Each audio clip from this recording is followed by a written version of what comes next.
Hello guys and welcome back to the channel. In this video, I'm going to show you how you can install MovieBox Pro on Android TV. So let's get started.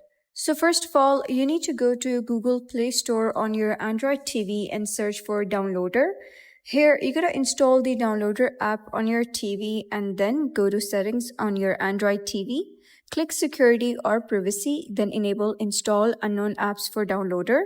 After that, you gotta open the Downloader application.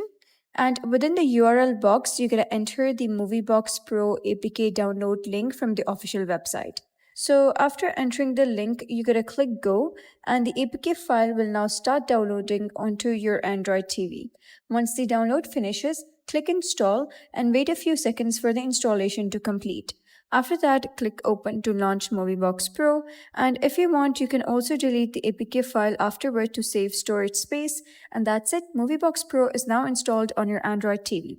So that's it for today's video. If you found this video helpful, please consider subscribing and leaving a like. It really helps me out, and I'll see you next time.